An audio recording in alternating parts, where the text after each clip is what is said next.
Hello everyone, welcome back to my channel Vijayalakshmi world. ఈరోజు ముద్ద దొండకాయ ఎలా చేసుకోవాలో చూసేద్దామా.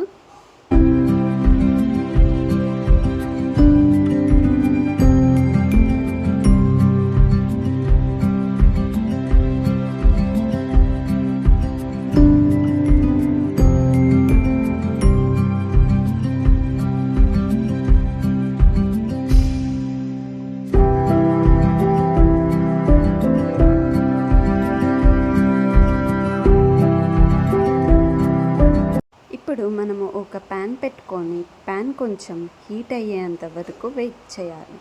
దాని తర్వాత పల్లీలని వేసుకొని లైట్గా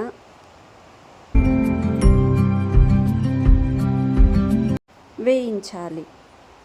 మంట సిమ్లోనే ఉంచి మంచిగా పల్లీలు కొంచెం కలర్ చేంజ్ అయ్యేంత వరకు వేయించాలి.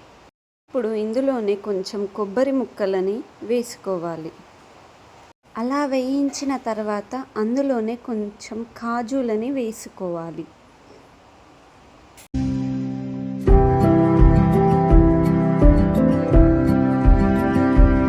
ఇందులోనే 2 లవంగాలు, 1 ఇలాచి, దాల్చిన చెక్క, సాజీరా వేసుకొని మంచిగా వేయించాలి. అలా వేయించిన తర్వాత అన్నీ ఒక జార్లోకి తీసుకొని పక్కకు పెట్టుకోవాలి. ఇప్పుడు ధనియాలని కూడా సేమ్ అలానే వేయించుకోవాలి. ఇప్పుడు ఇందులోకే కొన్ని నువ్వులని కూడా యాడ్ చేసుకొని మంచిగా వేయించాలి. అలా వేయించిన తర్వాత ఒక జార్లోకి అన్నీ తీసుకొని పక్కకు పెట్టుకోవాలి.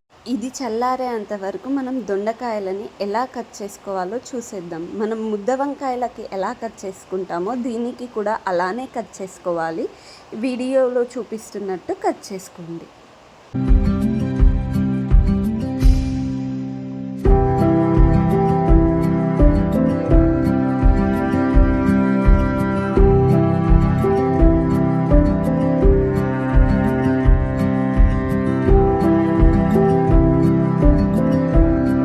ఇప్పుడు స్టవ్ మీద మనం ప్యాన్ పెట్టుకొని కొంచెం ఆయిల్ని పోసుకోవాలి.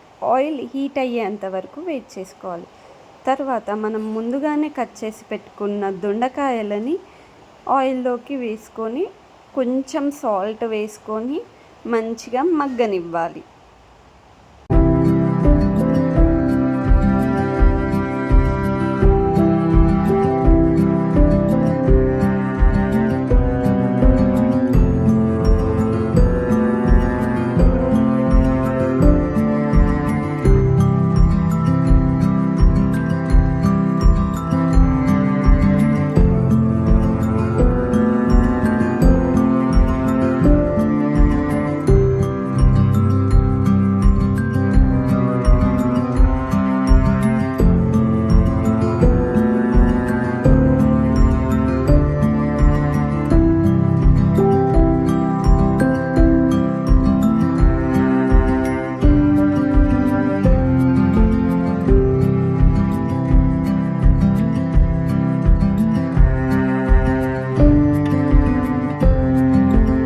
దొండకాయలు మగ్గేంత వరకు మనం ముందుగానే వేయించుకొని పెట్టుకున్న అన్ని వస్తువులని మనం మిక్సీలో పట్టుకోవాలి.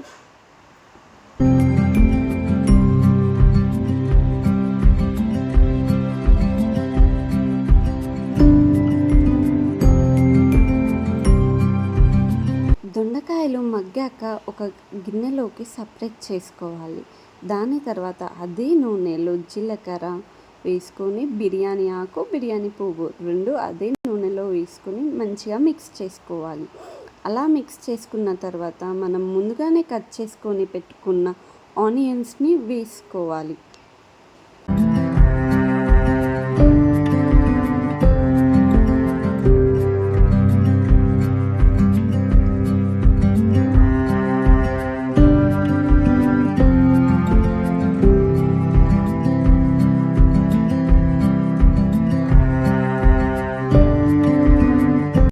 ఇప్పుడు కొంచెం సాల్ట్ వేసుకోవాలి.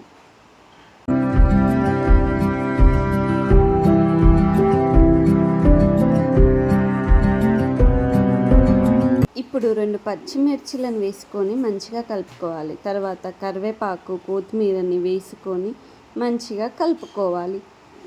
దాంట్లోకి ఒక హాఫ్ టీ స్పూన్ అల్లం వెల్లుల్లి పేస్ట్ని కూడా వేసుకోవాలి.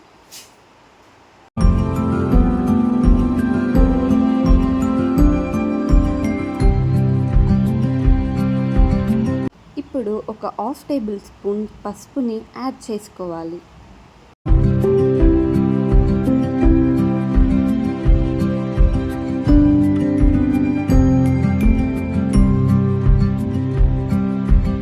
దీంట్లోకి కొన్ని టమాటాలని కూడా యాడ్ చేసుకుందాము.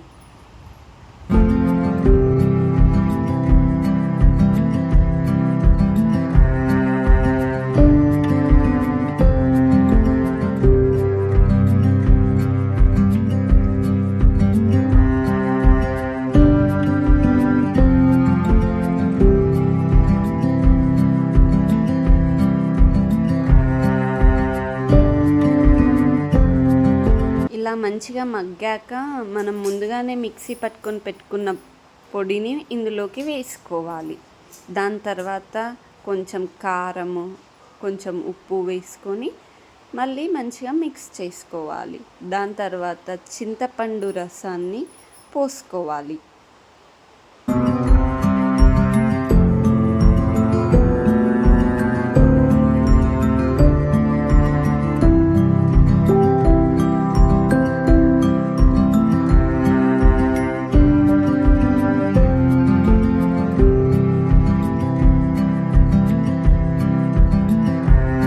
ఇప్పుడు మనము ఒక 2 మినిట్స్ మూత పెట్టుకొని అలానే ఉంచుకోవాలి. దాని తర్వాత ఓపెన్ చేసి మన కన్సిస్టెన్సీకి తగ్గట్టు మనము కొన్ని వాటర్ని యాడ్ చేసుకోవాలి.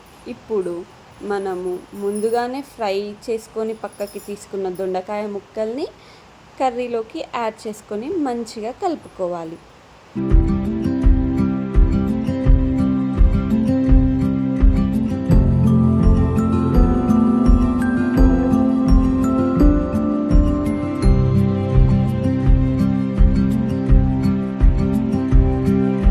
ఇప్పుడు మనం కొంచెం కొత్తిమీర వేసుకోవాలి. ఇప్పుడు ఎంతో యమ్మీగా టేస్టీగా ఉండే మన ముద్ద దొండకాయ రెడీ అయిపోయింది. సర్వింగ్ ప్లేట్లోకి తీసుకొని సర్వ్ చేసుకొని మంచిగా తినేయడమే. ఇది చపాతీలోకి లేదా రైస్లోకి చాలా బాగుంటుంది. Please like, share, subscribe to my channel.